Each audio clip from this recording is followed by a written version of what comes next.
नमस्कार, स्वागत है आपका इस चैनल द जीनियस वर्कर्स में। ये वीडियो जीपी रेटिंग वालों के लिए अंधेरे में रोशनी की तरह काम करेगा, क्योंकि इसमें हम इंटरव्यू लिए हैं एक ऐसे सेकंड ऑफिसर की जिन्होंने जीपी रेटिंग बैकग्राउंड से सेकंड ऑफिसर तक का सफ़र कैसे तय किया, वो पूरी डिटेलिंग देंगे इसमें। अक्सर हमेशा ये देखा गया है कि जीपी रेटिंग करते समय तो ये सोचा जाता है कैप्टन बनने तक, लेकिन मैक्सिमम एबी रैंक तक सेल करने के बाद हमें मर्चेंट नेवी छोड़ना पड़ जाता है, क्योंकि सही गाइडेंस ना मिलने की वजह से। और एक और बात होती है, मोटिवेशन नहीं मिल पाता है वहाँ तक। तो जब अफसर बन के महीने के लाखों रुपए कमाने की बारी आती है, तब तक हम मर्चेंट नेवी छोड़ चुके होते हैं। तो आई होप कि ये वीडियो आपको लिवरेज और लेवल अप करेगा मर्चेंट नेवी में रेटिंग से अफसर बनने तक। और रिक्वेस्ट है कि इस वीडियो को लाइक और चैनल को सब्सक्राइब ज़रूर कर दें। तो गुड मॉर्निंग सेकंड साहब। मॉर्निंग। और ये है कैडेट सारिक। नेक्स्ट इंटरव्यू कैडेट सारिक का करेंगे कि कैसे कैडेटशिप करके और फर्स्ट प्लेसमेंट इस रेप्यूटेड कंपनी में और बड़े सुएज़मैक्स जहाज़ पे कराए हैं। तो सर, आप अभी second mate as a second mate इधर जॉब कर रहे हैं और जीपी रेटिंग कोर्स किए हैं, जीपी बैकग्राउंड से। तो सर, हम ये जानना चाहते हैं कि जीपी रेटिंग कोर्स आपने कहाँ से किया और कब किया? जीपी रेटिंग कलकत्ता से किया था मैंने, maritime training and research institute. अच्छा, किस सन में किए थे? मैंने 2008 में किया था। अच्छा, उस समय फीस कितना था? जीपी रेटिंग का 75,000 फीस था उसमें। अच्छा, अभी तो ज़्यादा हो गया है। अभी तो बहुत ज़्यादा हो गया, 4 लाख 3.5 to 4 लाख। और जीबी रेटिंग करके आप कितना सी टाइम करने के बाद से सेकंड मेट का एग्ज़ाम दिए थे? कुछ 36 मंथ सेल किया मैंने। अच्छा, जीपी रेटिंग कोर्स करने के बाद 36 मंथ सेलिंग करने के बाद आपने सेकंड मेट का एग्ज़ाम दिया। तो उसके बाद से आप फर्स्ट प्रमोशन जूनियर ऑफिसर में हुए थे या थर्ड ऑफिसर? नहीं, सीधे थर्ड ऑफिसर में सेल किया मैंने। अच्छा, सीधे थर्ड ऑफिसर में। तो सर, आपने जो एग्ज़ाम दिया था 36 महीने सी टाइम कंप्लीट करने के बाद, वो एनसीबी का दिए थे या फिर एफजी का दिए थे? नहीं, मैं जब ये एग्ज़ाम दिया ना, उस समय गवर्नमेंट का रूल था कि अगर आपके पास पीसीएम है 55% के साथ, तो you are eligible for second mate. तो मैंने डायरेक्ट सेकंड मेट दिया था। बट अभी जो है गवर्नमेंट का रूल चेंज हो गया। पहले आपको 36 मंथ सी टाइम करना होगा, उसके बाद उस 36 मंथ में 6 मंथ का आपके पास ब्रिज वॉच कीपिंग सर्टिफिकेट होना चाहिए। तो उसके बाद आपको जो है पहले एनसीबी करना होगा, एनसीबी का रिटर्न क्लियर करना होगा। रिटर्न करने के बाद फिर आप ओरल दे सकते हैं। ओरल देने के बाद आपके पास एनसीबी सीओसी आ जाएगी, देन आप थर्ड ऑप्शन में सेल कर सकते हैं। और नहीं तो फिर दूसरा एक और है एफजी देने के लिए कि एनसीबी का एनसीबी एग्ज़ाम क्लियर कीजिए। एनसीबी एग्ज़ाम क्लियर करने के बाद आप सेकंड मिड का फंक्शन क्लास करके and direct you go for second mid exam and clear your exam and you got COC. और फिर आप third officer and then company के जो प्रमोशन क्राइटेरिया होता है उसके बाद सेकंड ऑफिसर का सेल कर सकते हैं।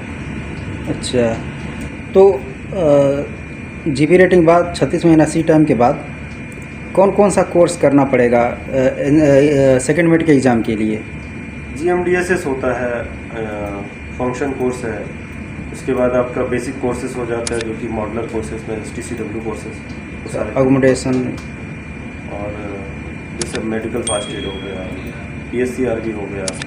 GMDSS ऑलरेडी आपको बोल दिया मैंने। और आपके पास फिर एक्डिस का होता है, SSO हो जाता है। तो बेसिक कोर्सेज है वो सब करना। अच्छा, ये सब कोर्स कंप्लीट करने के बाद ही हम एग्ज़ाम दे सकते हैं? एग्ज़ाम आप स्टार्ट कर सकते हैं पहले भी, बट आपके पास जब भी आप COC अप्लाई करने के पहले आपके पास ये सारे कोर्सेज होने चाहिए। अच्छा, एग्ज़ाम के लिए जो रिटन एग्ज़ाम होता है उसके लिए आपका रिक्वायरमेंट है आपके पास फंक्शन क्लास होनी चाहिए, फंक्शन सर्टिफिकेट होना चाहिए। उसके बाद आप असेसमेंट करवा करके आप एग्ज़ाम दे सकते हैं। तो ये सब कोर्स करने के लिए कौन सा कॉलेज कहाँ सही रहेगा, कोलकाता या मुंबई? देखिए, आप डिपेंड करता है आपका घर कहाँ पे है, आपका नियरेस्ट जो है। अभी सपोज हम लोग यूपी बिहार से आते हैं तो ज़्यादा लड़के कलकत्ता प्रेफर करते हैं क्योंकि घर नज़दीक पड़ता है। जो दिल्ली साइड के वो दिल्ली करते हैं, मुंबई साइड के मुंबई करते हैं। तो ये डिपेंड करता है आपको जाने आने में कहाँ सुविधा होगी। तो मतलब एग्ज़ाम के लिए कितना महीने प्रिपरेशन करना पड़ेगा, कितने महीने की तैयारी करना पड़ेगा? 36 मंथ करने के बाद 4 मंथ का क्लास होता है और GMDSS का 15 दिन का है। उसके बाद फिर आपके ऊपर डिपेंड करता है कि आप कितना जल्दी एग्ज़ाम क्लियर करते हैं। अच्छा, एग्ज़ाम प्रिपरेशन के लिए मिला जुला के 6 महीना 1 साल के आसपास हो जाएगा? मिनिमम आप पकड़ सकते हैं सेकेंड मिड एग्ज़ाम में 1 year to 12 month to 18 month के आसपास आपको साल टाइम जाता है। अच्छा, तो सर वो COC अगर निकल जाए सेकंड मेट तो उसके बाद थर्ड मेट या फिर जूनियर अफसर में ज्वाइनिंग होगा, तो अगर थर्ड मेट में हो रहा है तो फिर उसके बाद से सेकंड मेट के लिए क्या क्राइटेरिया रहता है, कैसे? सेकेंड मिड का कुछ एग्ज़ाम कुछ नहीं होता आफ्टर थर्ड अफसर का एग्ज़ाम होने के बाद। सेकंड अफसर के लिए जो कंपनी का गाइडलाइंस होता है कि कितना सीट रिक्वायरमेंट है, कुछ कंपनी अपना टेस्ट भी लेती है, CBT टेस्ट लेती है। अगर वो टेस्ट आप क्लियर कर गए then you got a promotion to second अफसर एज ए सेकंड अफसर। अच्छा, और बाकी सेकंड अफसर का क्या क्या काम रहता है वो तो हम लोग को पता ही है, तो आप भी थोड़ा सा फोकस कर देंगे तो सही रहेगा। सेकंड अफसर का मेन काम आपका पैसेज प्लानिंग हो जाता है, navigation. You are incharge of bridge equipment, पूरा ब्रिज का तो इंचार्ज रहते ही हैं। You are incharge of bridge equipment under the supervision of master. Cargo watch में जो है under supervision of chief officer. Chief officer का इंस्ट्रक्शंस होते हैं, डिस्चार्जिंग प्लान होता है, लोडिंग प्लान होता है, उसको फॉलो करते हैं। स्टेजेस होते हैं, उसको फॉलो करके लोडिंग डिस्चार्जिंग होता है। और हॉस्पिटल का जिम्मेदारी भी तो? हाँ, हॉस्पिटल का भी होता है। हॉस्पिटल का मेडिसिन का पूरा इंचार्ज, वो भी इंचार्ज तो हम ही होते हैं, बट कुछ भी मेडिसिन वगैरह इशू करना है तो अंडर सुपरविजन ऑफ मास्टर।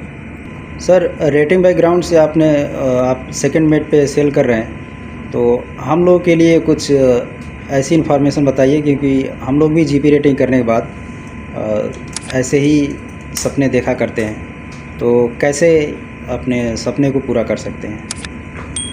आपके पास थोड़ा बुक लेके जाइए सीट पे। आपके जो ऑफिसर होते हैं, ड्यूटी ऑफिसर या फिर ऑनबोर्ड ऑफिसर जो भी होते हैं, तो धीरे धीरे स्टडी स्टार्ट कीजिए। जो बेसिक चीज़ें हैं वो सब ऑनबोर्ड करके पढ़ लीजिए। उसके बाद फिर 36 मंथ पूरा करके आप एग्ज़ाम के लिए जा सकते हैं।